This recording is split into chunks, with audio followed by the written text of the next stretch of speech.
हम अक्सर ऐसी जगहों और घरों के बारे में सुनते रहते हैं जिनके बारे में ये बताया जाता है कि वहाँ पर भूत होते हैं। उन घरों में भूत होते हैं या नहीं ये तो हमें नहीं पता, लेकिन जैसा कि हमें रिसर्च में पता चला है उसके हिसाब से ये घर भूतिया हैं। तो आइए जानते हैं उस घर के बारे में। उस घर का नाम है द सैली हाउस। अमेरिका में मौजूद करीब 150 साल पुराने इस घर का नाम द सैली हाउस है। इस घर की कहानी बहुत ही खौफनाक है। इस घर को एक कब्रिस्तान के ऊपर बनाया गया है, जिसकी वजह से इस घर को अमेरिका के सबसे डरावने घरों में से एक कहा जाता है। साल 1990 में इस घर में एक कपल रहा करते थे जिनका नाम टोनी और डेबरा था। साथ में इनके बच्चे भी इस घर में रहा करते थे। उसी समय से इस घर के बारे में लोगों के सामने खौफनाक बातें सामने आने लगी।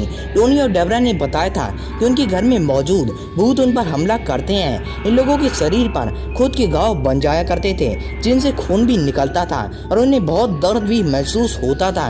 इन सभी को अपने घर में हाथों के निशान भी दिखते थे और पिघली हुई मोमबत्तियां भी मिलती थीं। इन सबके साथ और भी अजीब घटनाएं होती थीं, जैसे कि इनकी घर की दीवारों पर लगी तस्वीरें खुद से उल्टी हो जाती थीं। इस घर को द सैली हाउस इसलिए कहा जाता है क्योंकि इस घर में रहने वाले लोगों की छोटी बच्ची को एक लड़की दिखाई देती थी जो इनकी बच्ची की दोस्त भी बन गई थी। हैरानी की बात तो ये है कि वो लड़की सिर्फ उनकी बेटी को ही दिखती थी।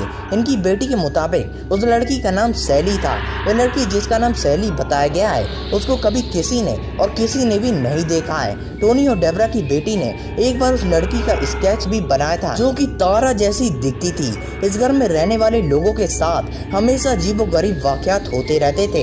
एक बार जब टोनी टीवी देख रहा था तब उन्हें रिमोट नहीं मिल रहा था, तभी उसके सीने पर रिमोट आकर गिरा और किसी औरत की आवाज सुनाई दी जो बोल रही थी, यह रहा तुम्हारा रिमोट। इन सब बातों से घबराकर इस घर में रहने वालों ने इस घर को छोड़कर चले गए। तब से इस घर में कोई भी नहीं रहना चाहता है। लेकिन जो लोग पैरानॉर्मल एक्टिविटी पर रिसर्च करते हैं वो लोग इस घर में जाकर रिसर्च किया करते हैं। इस घर को उन सभी लोगों के लिए खुला रखा गया है जो किसी भी तरह की रिसर्च या खुद को साबित करने के लिए इस घर में एक रात गुजारने की हिम्मत कर सकते हैं। अगर आपको हमारी हॉन्टेड सीरीज की स्टोरी अच्छी लगी तो इस वीडियो को लाइक और चैनल को सब्सक्राइब करना ना भूलना। हरामी हो बेटा।